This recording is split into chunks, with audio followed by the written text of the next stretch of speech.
In years past, I have given you a singular video about Halloween Horror Nights Homework, but this time around I wanted to change things up a little bit and give you guys a little bit of a deep dive into the individual properties that will be featured at this year's event. Just like last week's upload about Insidious, I will be giving you the movies you need to see, who I believe will be in the haunted house, and even some history with the franchise at Halloween Horror Nights overall. In today's video, I'm going to be giving you a look at everything you need to know before going into Ghostbusters Frozen Empire at Halloween Horror Nights this year. First and foremost, we will be looking at the movies that you need to see before going into this house, and because this movie is just based on Ghostbusters Frozen Empire, in reality all you need to do is watch Ghostbusters Frozen Empire and you're set. And you're in luck because this movie's actually streaming on Netflix right now, so if you want to see it, there you go. However, I feel like if you just watch this movie and you don't know a single thing about Ghostbusters, you might be a little confused. So why not throw in the original 1984 Ghostbusters movie paired along with the 2021 Ghostbusters Afterlife, as both these movies are tied directly to Frozen Empire, meaning that the story would make a little bit more sense to you because you've seen these other two films as well. But do not fear, if you want to watch the other Ghostbusters movies like Ghostbusters 2 and Ghostbusters 2016, just go ahead and do so, because you never know if there will be nods or Easter eggs to those films throughout this haunted house as well. Ghostbusters is not a scary film in the slightest way in my opinion, but there's so much fun. You can see elements that can really work as a haunted house, meaning that some of the characters have terrifying looks, but we don't know how it will translate to a haunted house until we go through it. And since we are on the topic of things that may be in the haunted house, let's talk about some of the people and ghosts that I think we may encounter in this haunted house. And in a similar vein to the Insidious video I did last week, here I will be giving you a list of likely, maybe likely, and unlikely of who I believe will be located in this haunted house. Let's start with the obvious characters that will likely be in this haunted house, and they are, starting with Garaka, which is the giant phantom god who wants to destroy humankind and bring forth a new ice age. With Garaka being on most of the promotional art and being the main antagonist from the film, I think it's more than likely certain that we will see Garaka in this house. Another set of people that we can almost confirm will be in the house will be the Ghostbusters in general, and I'm talking about the Ghostbusters that are in this film, the main four in this movie, which are Gary Groupson and the Spanglers, Callie, Phoebe, and Trevor. And I feel like it's safe to also include the Ecto-1 in that list of iconic Ghostbuster characters that will probably be in this house. And then finally, the character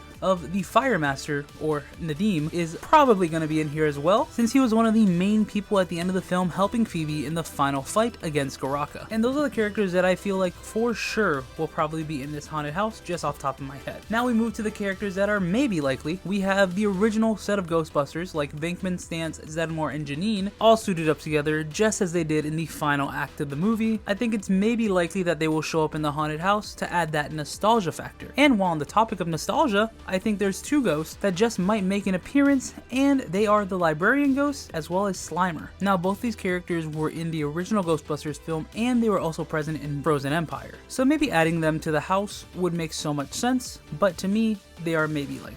Just like the mini Stay Puffs. I know, I really want them in the house. I do, trust me. But who knows? Maybe they don't want to do that. Maybe they don't want them in the house at all. But I really hope that this character's in here, because imagine the scene with the Stay Puffs. They can be like the gingerbread man from Krampus. They could just be static figures with a bunch of random effects around them. Would be amazing. I would love it. I need it in my life. Plus I need that marshmallow s'more scent now. And finally, we move to the characters that I think are unlikely, starting with Melody. And I know what you're thinking. Melody was there and was the fire entity that talked to Phoebe throughout the entire movie. She needs to be in the house, right? However, I feel like she doesn't really give that extra edge, and I don't know if she'll be there. I would love for her to be in the house, but I don't think she's gonna be there. Along with her, I think there's a couple of minor ghosts that may not appear, but they also might. Characters like Pukey and the Sewer Dragon. And don't get me wrong, just because I say a character is unlikely doesn't mean that they won't show up at all. It just means that I don't think they'll show up, and I feel like they may not appear in the house whatsoever. But I really hope I'm wrong, and I hope we get everything from this movie. Every little minor character. I want a bunch of random ghost scares. I want this to be as good as the first Ghostbusters house. And since I'm talking about the first Ghostbusters house, just how was the original iterations of this house? While we had one in Hollywood and one in Orlando, both these haunted houses were amazing in their own right. Now I can only vouch for the one in Orlando, as I only was able to do the one in Orlando. It was truly an iconic haunted house, full of nostalgia, and just felt like a Ghostbusters dark ride, which was fantastic. And honestly, it made me just want to walk through the house again and again and again, with iconic scenes from the film, like the first time the Ghostbusters encounter the Librarian, the Ghostbusters stopping Slimer, and then seeing the finale of the movie play out with the giant stage, seeing Gozer, and then seeing the Stay Puft Marshmallow Man, and then the finale of the house with Venkman saying, "We came, we saw, we kicked its ass," all together tied into a